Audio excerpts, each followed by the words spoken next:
हरिः ओम्। येनाक्षरसमाम्नयमधिगम्य महेश्वरात् कृत्स्नं व्याकरणं प्रोक्तं तस्मै पाणिनिये नमः। वाक्यकारं वररुचिं भाष्यकारं पतञ्जलिं पाणिनिं सूत्रकारं च प्रणतोऽस्मि मुनित्रयं नमस्कृत्य तदुक्तिः परिभाव्य च वैयाकरणसिद्धान्तकौमुदीयं विरच्यते।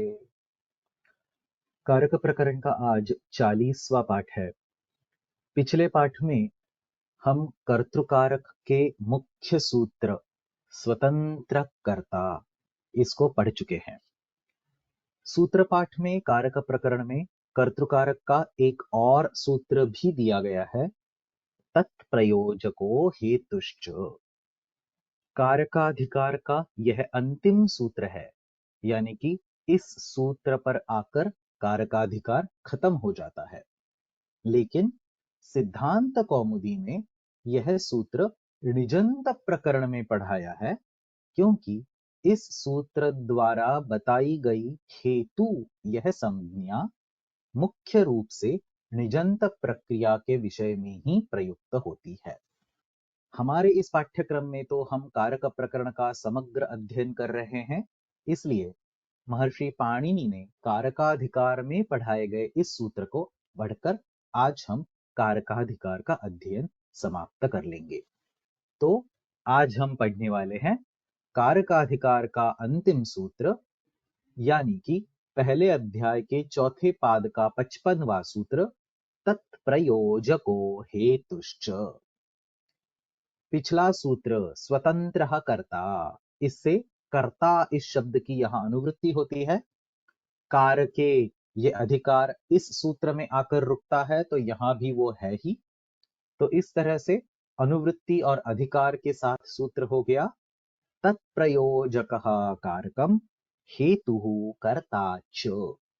एक वाक्य में इसका अर्थ हो गया, क्रिया का जो कर्ता उसको उस काम में प्रेरणा देने वाला कर्तृ संज्ञक और हेतु संज्ञक होता है। ये अर्थ यहां कैसे बन गया?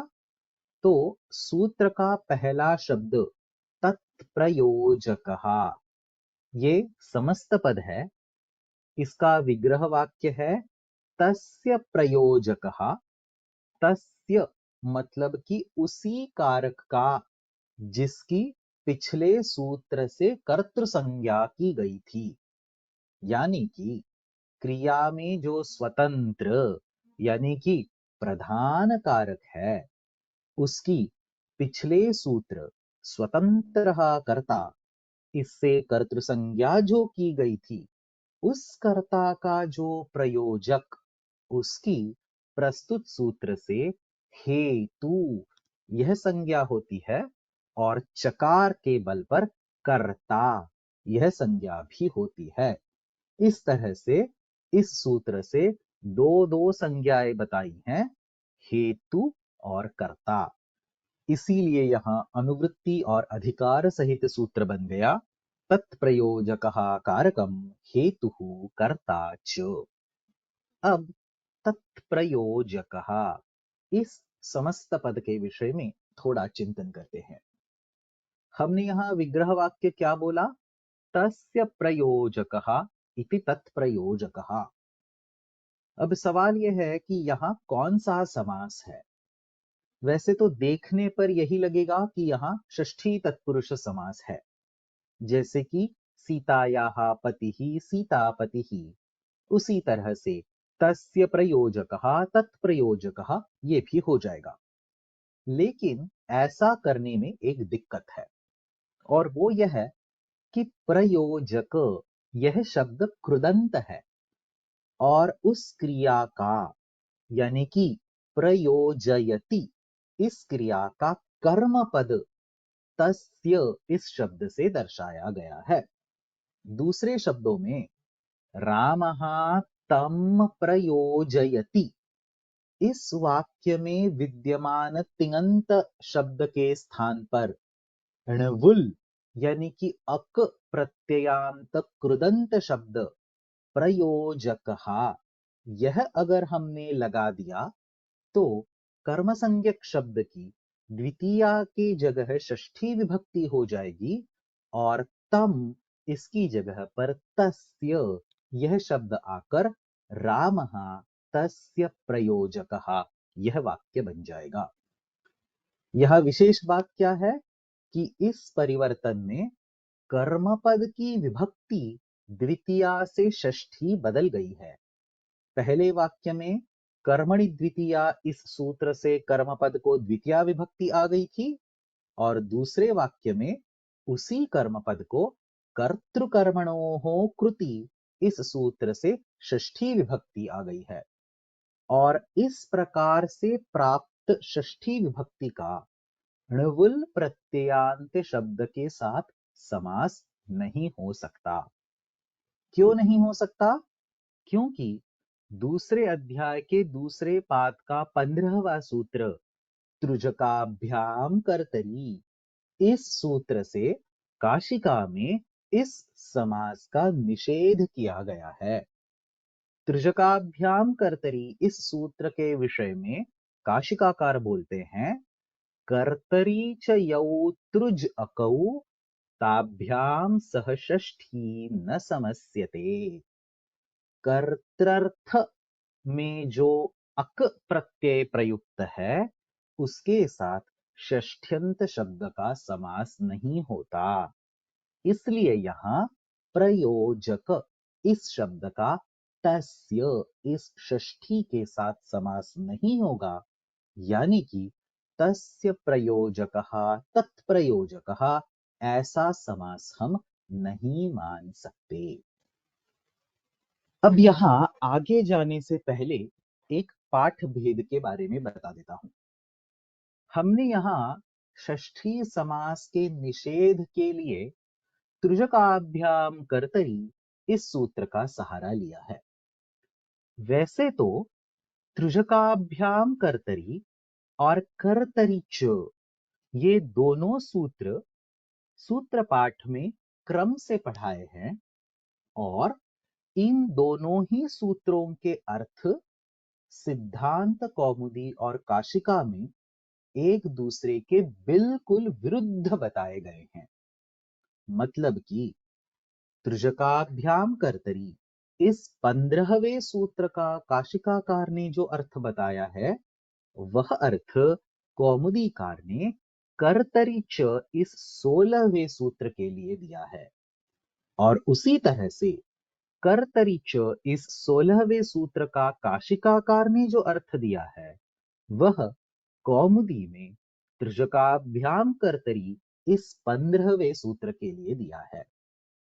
इसका मतलब क्या हुआ कि तस्य प्रयोजकः, यहां षष्ठी समास क्यों नहीं आता, ऐसा सवाल आने पर काशिका के अध्येता दूसरे अध्याय के दूसरे पाद का 15वां सूत्र त्रिजकाभ्याम कर्तरी इसको बता देंगे, जबकि कौमुदी के छात्र दूसरे अध्याय के दूसरे पाद का 16वां सूत्र कर्तरी च इसको बता देंगे। ये समझ लेना, तस्य प्रयोजकः यहां समास होगा या नहीं होगा इस बात पर बहस नहीं है।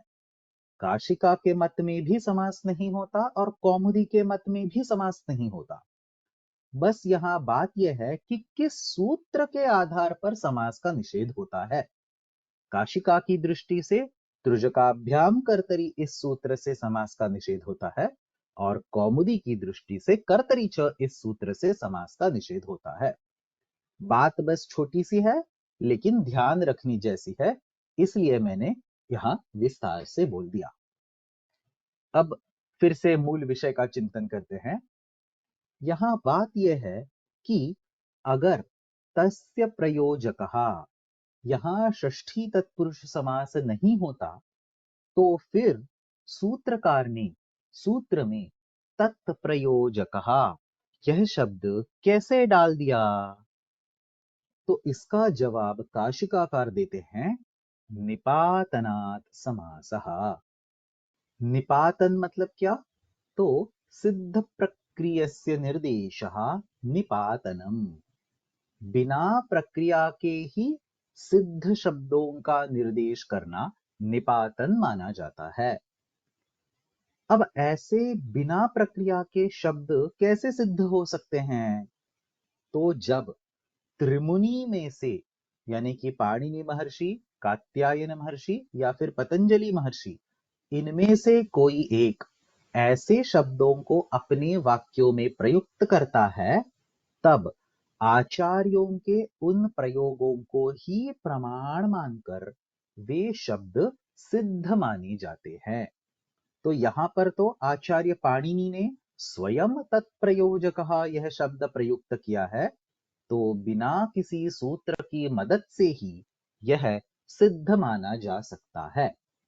इसी को निपातन बोलते हैं और इसीलिए काशिकाकार यहां निपातनात् समासः ऐसा कह रहे हैं। यह सब हो गया तत्प्रयोजकः इस समस्त पद के बारे में। अब प्रयोजक इस शब्द को देखते हैं। प्र उपसर्ग पूर्वक युज इस धातु से कर्तृर्थ में अण्वुल प्रत्यय लगाकर प्रयोजक यह शब्द सिद्ध होता है। न्यासकार बोलते हैं प्रयोजकः इति प्रेरकः उपदेशकः व्यापारकः इत्यर्थः। जो क्रिया से संबंधित व्यापार करने में प्रेरणा देता है, उपदेश देता है, यानी कि उसके कहने के अनुसार कर्ता क्रिया करता है, वह क्रिया का प्रयोजक माना जाता है। जैसे कि पिता ने बोला, बेटे मैं जो वाक्य बता रहा हूं वो इस खत पर लिखो, और बेटे ने पिता के कहने के अनुसार वह वाक्य खत पर लिख डाला। तो यहां पिता जो कि क्रिया करवा रहे हैं प्रयोजक कहलाएंगे, और बेटा जो कि क्रिया कर रहा है प्रयोज्य कहलाएगा। इस प्रयोज्यकी पिछले सूत्र स्वतंत्र कर्ता, इससे कर्तृ संज्ञा हो जाएगी। लेकिन प्रयोजक की भी कर्तृ संज्ञा चाहिए, और उसके लिए प्रस्तुत सूत्र की रचना की गई है। क्रिया का जो प्रयोजक, उसकी प्रस्तुत सूत्र से कर्तृ संज्ञा और हेतु संज्ञा, ये दोनों ही संज्ञाएं साथ साथ होती है। अब यहां ये समझ लेना कि वैसे तो यहां एक संज्ञाधिकार चल रहा है, लेकिन एक संज्ञाधिकार का प्रयोग सिर्फ बाध्य बाधक संज्ञाओं के विषय में ही आता है। यहां सूत्र में चकार के बल से दोनों संज्ञाओं का विशिष्ट रूप से विधान किया गया है, इसलिए यहां एक संज्ञाधिकार की कोई समस्या नहीं आती, और यहां प्रयोजक की कर्तृ संज्ञा और हेतु संज्ञा दोनों ही संज्ञाएं अवश्य हो जाती है। चलो काशिका देखते हैं। तद इति अनंतरः कर्ता परामृश्यते। अनंतर यानी कि समीप होने वाला।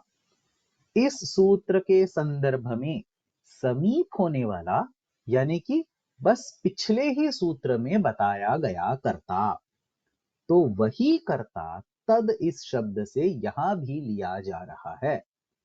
उसका प्रयोजक तत्प्रयोजक इस शब्द से निर्दिष्ट होता है।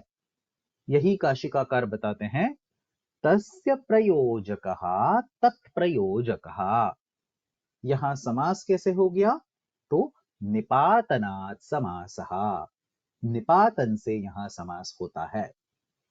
आगे काशिकाकार बोलते हैं, स्वतंत्रस्य प्रयोजकः यः अर्थः तत्कारकं हेतुसंज्ञं भवति चकारात् कर्तृसंज्ञं च।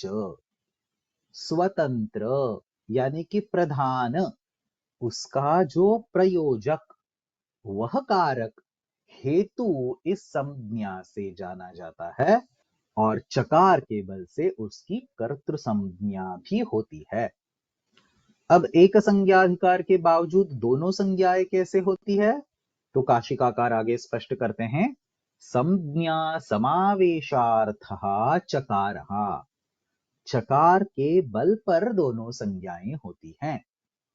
आगे काशिकाकार उदाहरण देते हैं, कुर्वाणम प्रयुंक्ते कारयति, करने वाले को उस काम में लगाता है। इस अर्थ में क्रू इस धातु को णिच प्रत्यय जोड़कर कारयति यह शब्द बन गया।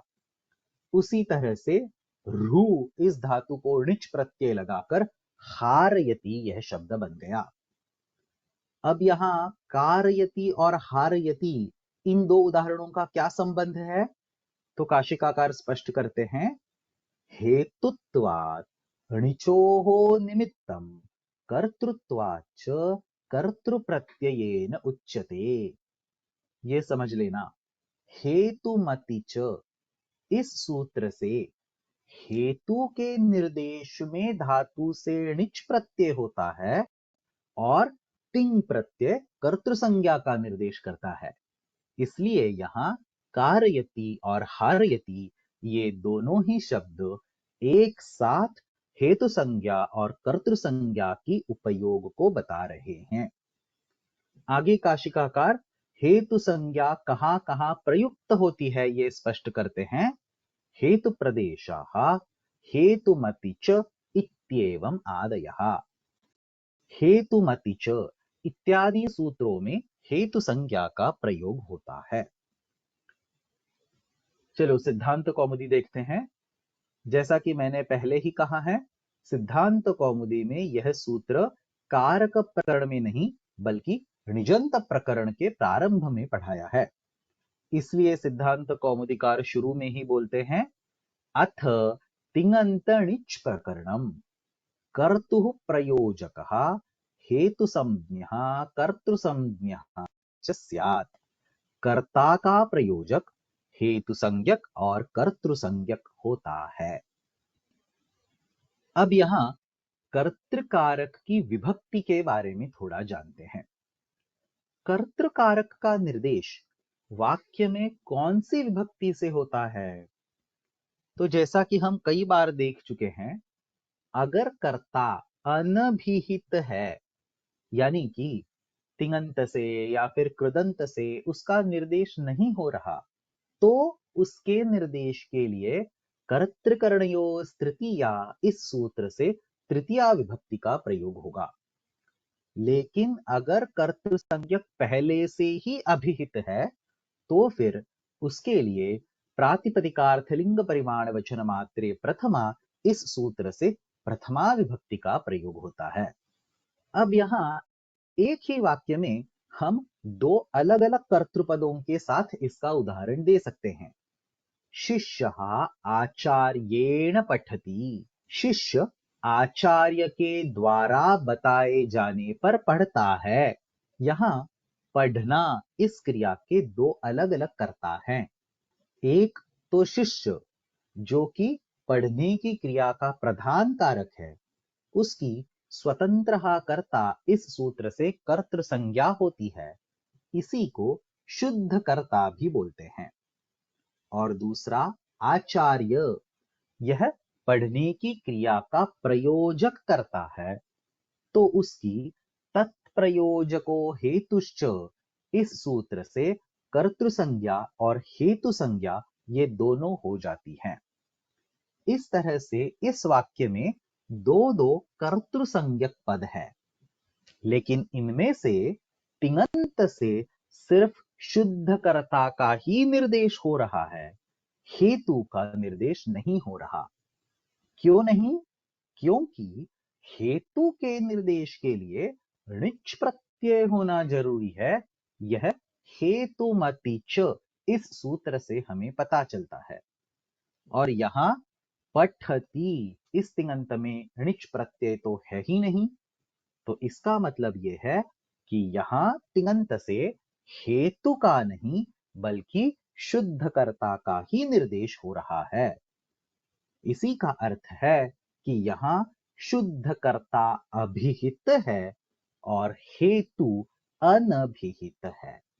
ऐसी स्थिति में शुद्ध कर्ता की प्रातिपदिकार्थ लिंग परिमाण वचन मात्रे प्रथमा इस सूत्र से प्रथमा हो जाएगी और हेतु की कर्तृकरणयोस् तृतीया इस सूत्र से तृतीया हो जाएगी। इसलिए वाक्य बन गया, शिष्यः आचार्येण पठति। अब इसके विरुद्ध भी हो सकता है।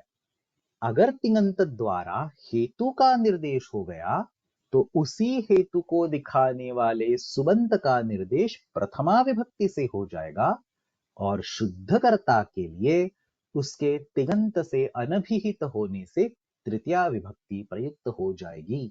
जैसे कि पिता पुत्रेण पत्रम लेखयति। पिता पुत्र द्वारा पत्र लिखवाता है। यहां तिङन्त लेखयति इससे पुत्र ये अनभिहित है, इसलिए उसकी तृतीया विभक्ति हो गई, और पिता यह अभिहित है, इसलिए उसकी प्रथमा विभक्ति हो गई। और इसी के संदर्भ में हमने गतिबुद्धि प्रत्यवसानार्थ शब्द कर्मा कर्मकाणा मणिकर्ता सणु इस सूत्र के अध्ययन के समय भी चिंतन किया था। 5 प्रकार के धातु गत्यर्थक, बुद्ध्यर्थक, भोजनार्थक, शब्द कर्मक और अकर्मक, इनके विषय में शुद्धकर्ता की णिजंत प्रयोग में गतिबुद्धि सूत्र से कर्म संज्ञा होती है। यानी कि इन धातुओं के णिजंत प्रयोग में सिर्फ प्रयोजक कर्ता ही होता है और कर्तरी प्रयोग में तिङन्त से वो अभिहित होने से उसका निर्देश प्रथमा विभक्ति से हो जाता है। जैसे कि गुरुः शिष्यं पाठयति, माता पुत्रम गमयति वगैरह। शुद्धकर्ता की वैसे तो कर्तृ संज्ञा हो सकती थी, लेकिन गतिबुद्धि सूत्र से विशेष रूप से उस कर्तृ संज्ञा का बाध करके कर्म संज्ञा बताई गई। और उसी के संदर्भ में ऋक्रोरन्यतरस्याम यह सूत्र भी हमने पढ़ लिया। रु और क्रू इन दो धातुओं के विषय में णिजंत प्रयोग में शुद्धकर्ता की विकल्प से कर्म संज्ञा होती है, तो पक्ष में स्वतंत्र कर्ता इस सूत्र से कर्तृ संज्ञा भी हो सकती है। जैसे कि आचार्यः देवदत्तं कटं कारयति या फिर आचार्यः देवदत्तेन कटं कारयति। और इसी के साथ तत्प्रयोजको हेतुश्च इस सूत्र का अध्ययन समाप्त हो गया।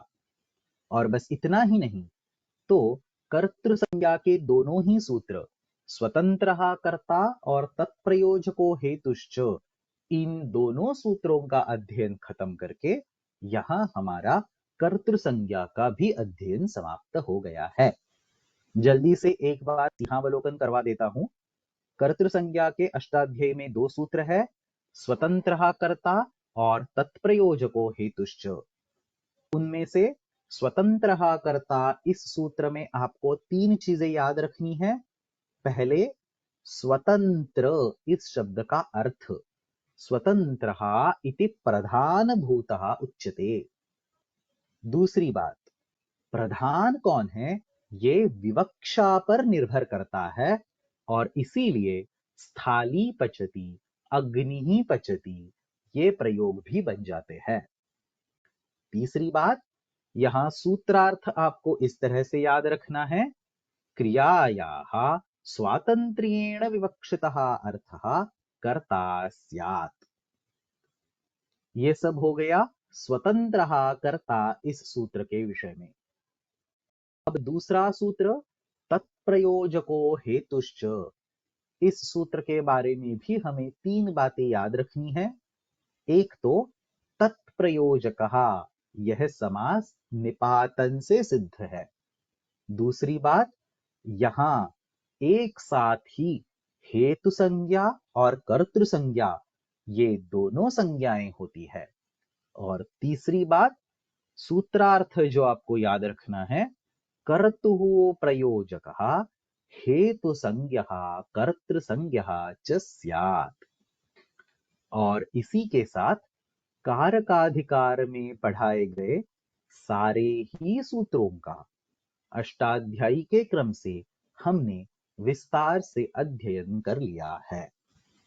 अब अगले 2 पाठों में हम कारकों के विषय में कुछ अन्य जानकारी प्राप्त कर लेंगे और उसके बाद हम विभक्ति प्रकरण का यानी कि अनभिहिते इस अधिकार में आने वाले सारे सूत्रों का क्रम से अध्ययन शुरू कर देंगे।